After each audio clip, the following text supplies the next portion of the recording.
Hi, parents of our Sec 3 students. Now, this message is regarding the revision of their Sec 3 end of year exam, which is coming in about 2 months' time. Now, first of all, in schools, normally there's very little form of revision for the end of year exam. And even if there is any form of revision, they will usually be given sets of exam papers or test papers, as well as the suggested solutions. And the students will be asked to so-called refer to the solutions in order to so-called take a look at the questions and see how they solve it. All right. So that is a form of revision they have in Sec 3 for the end of year exams. Now, so it's very important for the students to do what?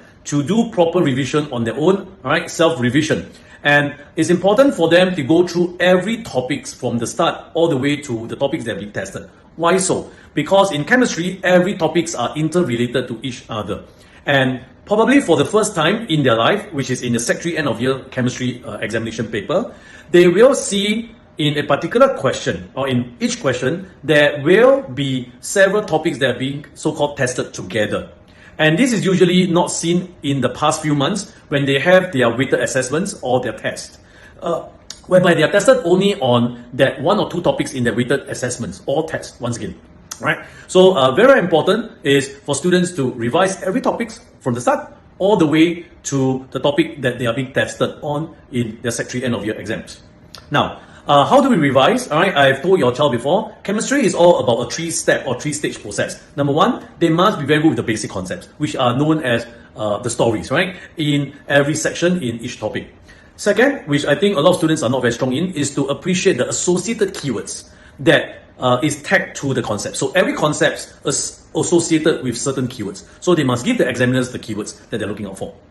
Third, in order to be very, very good in chemistry, they need to apply the basic concepts and associated keywords to the questions itself, which will always look unfamiliar to them. So basically, memorizing and regurgitation works in Sec 1, Sec 2 sciences or science, but it will not work for chemistry from Sec 3 all the way to Sec 4 and at higher levels. All right. So they truly need to understand the basic concepts and as well as the associated keywords before they can apply to the questions.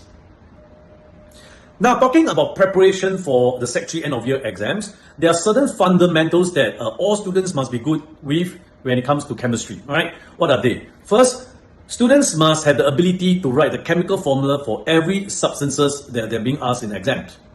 They will then also must have the ability to write a balanced chemical equation. So these two are the so-called fundamentals for chemistry. And these are taught in the topic known as chemical bonding as well as writing equations. Now, it's very important that students revise all topics in their chemistry syllabus itself, because in the question, in the exams, all the topics are interrelated together. So students cannot skip topics and expect to do well, because again, they are all interconnected together. Now, if you ask me what are the important topics to revise on, I will always tell students it's known as the 5 pillars of chemistry, because any topics that come after these 5 will somehow be related back to these 5. What are these 5? Number 1, chemical bonding. Number 2, acids. Number 3, bases. Number 4, salts. Number 5, mole calculations. So once again, they must be very good with these 5 topics itself in order to do well for chemistry.